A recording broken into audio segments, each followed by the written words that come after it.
expecting that Keith will say, oh, I feel so very comfortable. And then I would go, well, Keith, let me give you a Bible verse concerning this chair. This chair is mentioned in the Bible. This type of chair is mentioned in the Bible in Matthew 23. And that's what we read in Matthew 23. Jesus spoke to the crowds and to his disciples and said, the scribes and the Pharisees are seated in the chair of Moses. How about that? Great.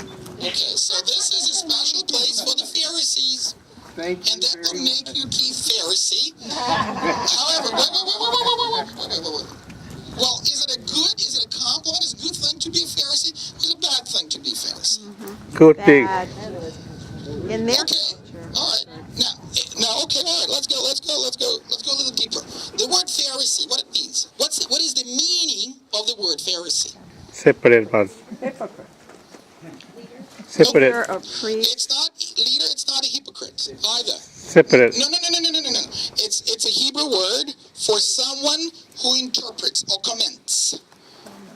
A commentator, interpreter / teacher. It's another word for a teacher. Okay. For a teacher, or in English, we can say minister. We can say minister in English in our culture. Okay? In their culture, it would be the word parash is someone who interprets. Now, why do we need someone who interprets? Well, look at this. What is the language of the Bible that Jesus was reading? Aramaic. No. Hebrew. Hebrew. The Old Testament or the Hebrew scriptures are written in the Hebrew language. Okay, fine. What is the common language of the people that were sitting in the synagogue in front of Jesus? Aramaic. They're close. They're not very far. But do you know that English is not very far from Latin? Yeah. It's based on Latin. Okay, correct. And if I do Bible reading in Latin, will you understand something? Sure. Okay, but very, very little. Probably very little. Though, of course, English is based on Latin language. And that's why your ancestors reformed the church services, because the church services was what? In Latin, for crying out loud. And your ancestors said, we cannot understand it, so let's do it in our vernacular. And then what the church said? No way. We're not going to do that. We'll kill you for that. And that's why your ancestors came to the United States looking for asylum, for safety. Okay? Because of this clash that was caused by the fact that the language of the Bible was changed into something that the commoners will understand. And for that purpose, in the days of Jesus, you will have to have an interpreter who will interpret from Hebrew into Aramaic. Maybe not completely interpret, but, here and there, some words are maybe not, not clear, or you need someone who would clarify that to you, teach you, interpret you, and that's the word parshan, parash, and that's where the word Pharisee comes from. So to begin with, there's nothing wrong with the word Pharisee. He's a minister. However, we're going to have good ministers and bad ministers. Isn't that true? Yeah. Okay, is that true today? Yeah. That we have good ministers and bad ministers. And you know what? I stopped watching Christian television. Yeah. I'm very honest with you. I don't want to watch Christian television anymore. Yep. Well, because, you see, oftentimes I work with these folks, when they come here on the trips, and I know too much about what's going on behind the scenes there. And I'm very uncomfortable to see these people telling the other people that they should donate to their ministries. I have a real problem with this. Thank you. Okay, because I see their private jets. I can see when I go and meet them at the airport. I can see the superb limousines that are picking them up, and their dogs as well in a separate limousine. I'm not naming names, but you know. And then I take them to the best hotels in Israel that cost thousands of dollars a night. And I don't know why. When the next day in the morning on the television they preach, you know, that people should do this and should do that, and they give us the money and you'll be blessed. All right? Sounds familiar? Yeah. Okay? That's exactly what was going on in the days of Jesus. Nothing changed. Okay, so there were some good folks and some bad folks. Listen to this. The scribes and the Pharisees are sitting in the chair of Moses. Therefore, do whatever they tell you. How about that? How about that? In other words, you should do what the Pharisees are telling you. Why? Because their teaching is good. However, they do not do what they do because they do not practice what they teach. How about that? Okay, well, all right, let's find out whether Keith is a good Pharisee or a bad Pharisee. My room is like yours. No, wait. Let's find out. How are we going to find out? We're going to find out from his missus. We're going to talk to him. We will come to his wife and quietly ask her, is this really true that he's faithful husband? Yes. Okay. Is that really true that he takes care of the children? Yes. All right. Is that really true that he has no limousine in his backyard? No, we don't have a limousine. Okay, that's excellent. All right, I like it. I start liking this kind of Pharisee. Because apparently he practices what he teaches or preaches, right? And that's the key thing. You practice what you teach. And that's, of course, look at Jesus, and you can see that, yes, he was preaching, he was practicing what he preached. That's why he did not drive in a limousine, he did not have private jet, he did not have 5 secretaries, and he did not have a luxurious lifestyle or anything like that. He could have. He was a king, after all. He could have, but he didn't. And things like that. So that's where the Pharisee, the seat of Moses, is located. Let me finish real quick here in Luke. Oh, I'm so glad that the tourists are gone. Praise the Lord. God answer your prayer. Okay, and then it says, okay, let me remind you. What Keith, can you do me a favor? Can you read me the Isaiah scripture here, please? Okay, this is what Jesus read in the congregation in the synagogue in Nazareth. But you need to stand up here. No, but this is hard. It's just because it's so beautiful. The Spirit of the Lord is on me because he has anointed me to preach good news to the poor.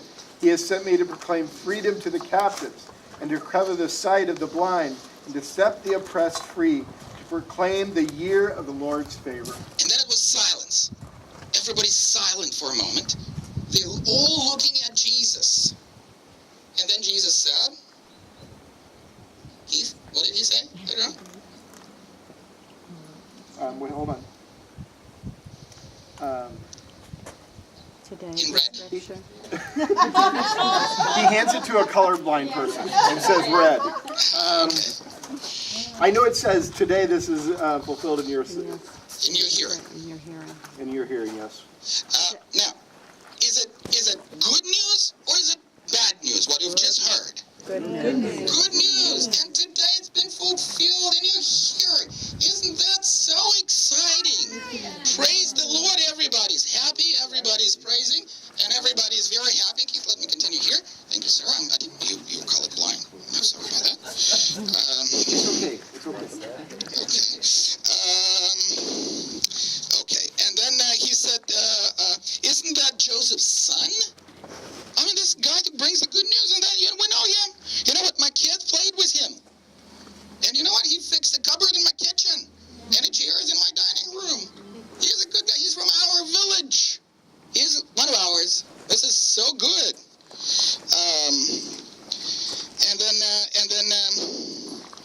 Then he said to the folks, no doubt you will quote this proverb, doctor, heal yourself. In other words, Dr. Heal is meaning what? Do here in Nazareth what we have heard you've done where? In all these 3 towns that we mentioned. Remember Capernaum, Karazim, Bethsaida, and all these great miracles that we're going to study some of them today. Okay. We would like to see them happening where? Right here with us. And by this, we will know that this good news are here now. Right? They came to us today. By seeing all these miracles, we will know that this is being fulfilled. But let me assure you, Jesus continued, no prophet is accepted in his hometown. And then he gives examples. He gives example of Elijah. Remember whom Elijah was healing? A lady, a widow. Remember in Zarephath, somewhere in Sidon. And then Elisha, the same thing, right? He healed the military commander from Syria, Naaman, if you remember. Yeah. Okay. And then when they heard this in the synagogue, they were enraged. Why is that? Because all those characters are what? Are goyim. They're goyim. You know who goyim is? That's you guys. Hi, goyim. Okay, so that's not Jews. How come that all this good news will go to the goyim? And what about us? That's not good. More than this, who are these goyim? What are they doing to us? You know what they're doing to us? They're oppressing us. They're killing us. They're crucifying us. They're taking taxes from us. They're raping our women. They're putting their garrisons in our towns. They're doing all sorts of evil to the God's chosen people. So how come that the good news have come to the bunch of goyim? We don't really like this idea. And remember what they want to do? Kill him. Kill Jesus. For the fact that the good news, they think, came only for the Jews. However, have you noticed that Jesus did not quote the whole passage of Isaiah till the end? In this very passage, it says, and the year of the Lord's judgment. On the one hand, it's the Lord's favor, but he also proclaims Lord's judgment.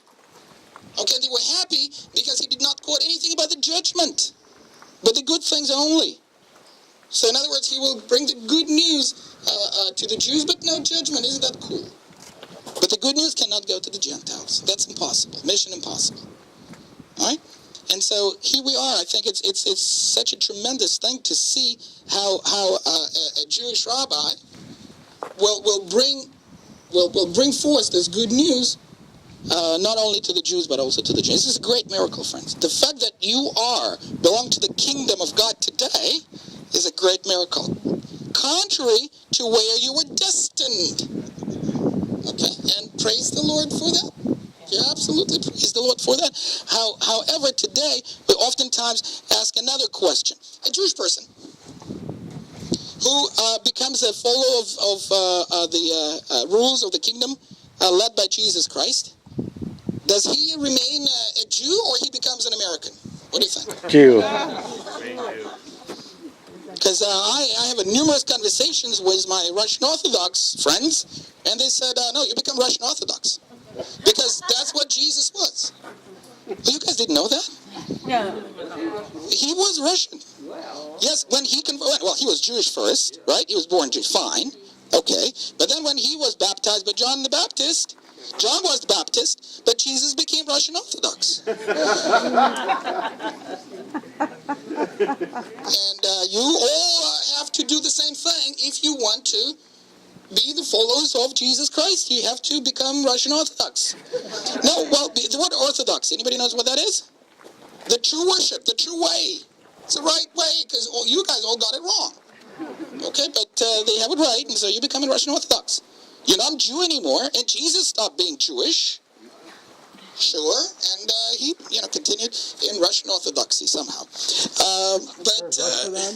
But Is there a verse for that says that?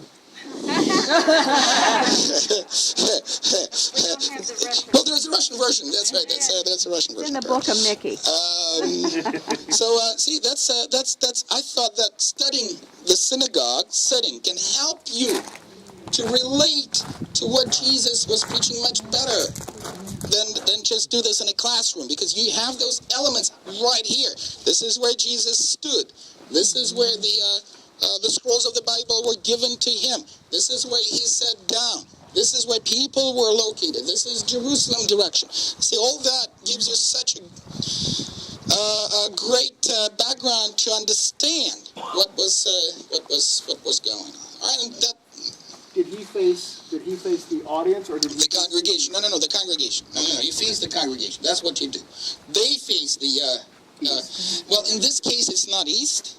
Jerusalem. Whatever you are, you face Jerusalem. In our case, it's south. But it doesn't matter. The direction doesn't matter. The direction will only matter for the temple in Jerusalem. But can we clarify? This here is not a temple. Okay? Why? Because of its function.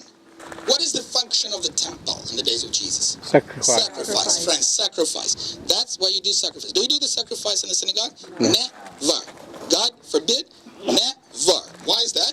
Because there's only one place for the sacrifice, and that's in Jerusalem, in the temple.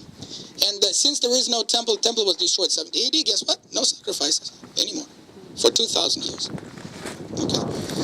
We're preparing right now. Oh, let's not go into this. Let's just not go into what the Jews preparing, okay? And because I told you where the two Jews, there are 5 opinions, and there's not. And we will deal with this.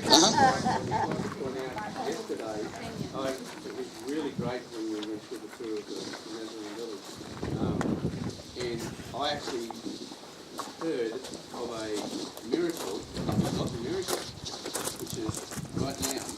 Right before people that Jesus walked out of the synagogue and no one touched him. Unharmed. Absolutely. And you're saying they're about to kill him. Oh, absolutely. Absolutely correct. Thank you. Yeah, thank you for that. Yep.